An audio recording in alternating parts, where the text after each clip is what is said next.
and you said I might have a second one that you might have a second one that you like. Yeah, there is. And it's a very nondescript one. It isn't one that I sent to you. It's called Elliot and the Lucky Elephant. Elliot is a boy with he's high-end ASD, so he's autistic. He has trouble toileting himself, and he flaps, as is typical for a lot of ASD children that are verbal, but he sort of flaps around the room and he's on his up near his toes. And this was part of my As Faulty as We Are series. And up to that stage, I'd only been using ambient light or CFL fluorescence to try to light my portraits. Now, I had 2 attempts to photograph Elliot because I thought his parents are wonderful people. This would be a great contribution to this As Faulty as We Are, because you cannot see from a still image Elliot's condition. So I had him, and I had him out in the full sun, and I'm at like half a second. So you're pretty quick with wet plate collodion, and I still could not get him to hold still.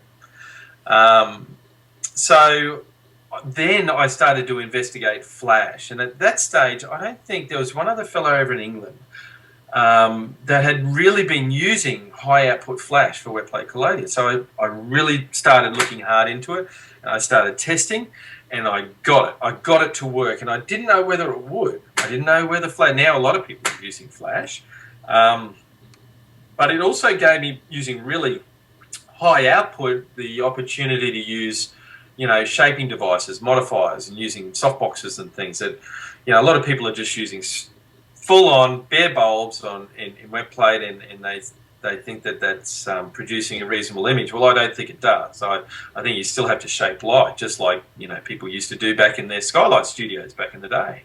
So this started to work. So we got Elliot back. We're in the studio, got flash ready to go, and to be honest, had no idea how he was going to react when 11,000 joules of light go off. A flash in the pan. Yeah, exactly. And, his parents were prepared for it.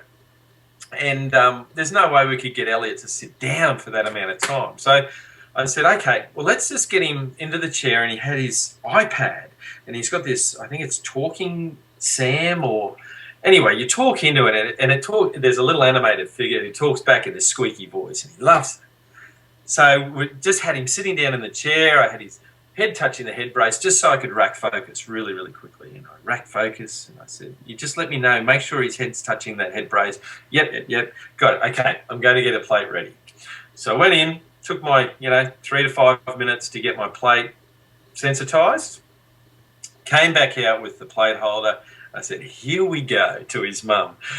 I had the camera already pre-focused, so we're right, and we decided, at that stage too, I said, just let him play around the room. Just make sure he doesn't break anything, but let him play around the room, move around, because we're going to have to get him to hold still soon.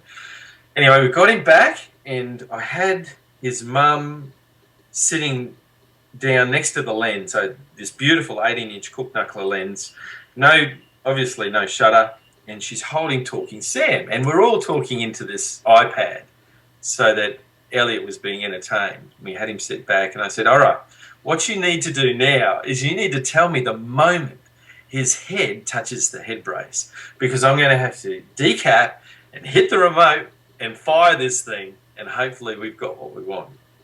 And she goes, okay. So we're talking for a while, we're playing around, and she goes, yep, and I've just pulled it off, and boom, this light goes off, threw the cap back on and threw the dark slide back in, and Elliot absolutely loved it. He said, let's do it again. It could have gone very much the other way, but it didn't. Went in there, developed it, and as soon as I put it in the fix, I use potassium cyanide fix because of those beautiful coffee cream tones, his mum burst into tears. And she said, I've never had anyone able to photograph Elliot like that before. And like I said, it's quite nondescript. It's center of frame. It's a safe image. It's like if I was shooting with the 2024 Polaroid. When Chuck Close did that, it was all center of frame because you're being safe. I wanted to be safe and make sure I had it. And I did. And people would look at that image and go, oh, it's like a million others. I've seen this type of thing before. But they have no idea about what went into the whole production and how much I learned through that experience, how great it was to finally put an end to the failures that I'd had up to that stage in trying to, have a child with an intellectual disability as part of this series of work. But also the experimentation of using Flash had finally come to, it came to fruition. It worked. So it was a closing of a lot of doors that needed to be closed, and it was great. And the series that you're talking about, not the Flash portion of it, but the series was about children with disabilities or people with disabilities or people not quite in the center line of society. Exactly.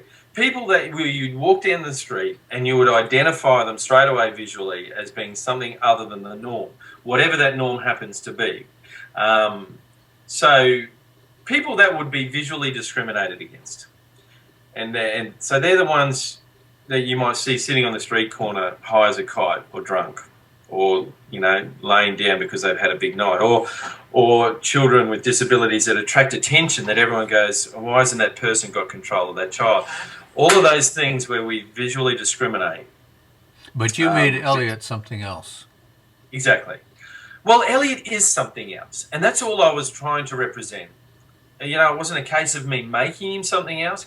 I was seeing him in a different way, and I gave people the opportunity to see him in that same way. Yes. Would you sum up your teaching in a couple of minutes? Yeah.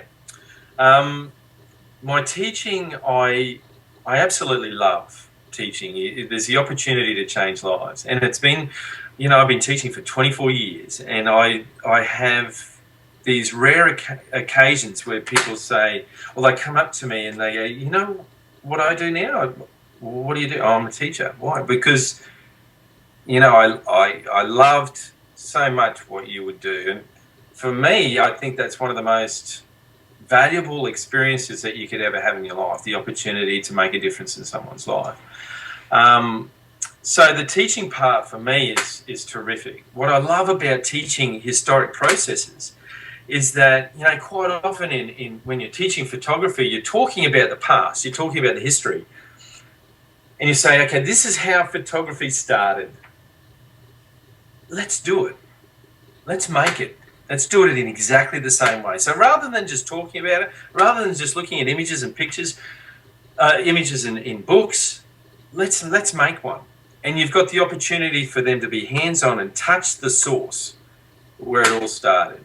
No matter about where they want to go with it, whether they want to be quite defined in a professional career and in digital imagery, I've got no problem with that at all.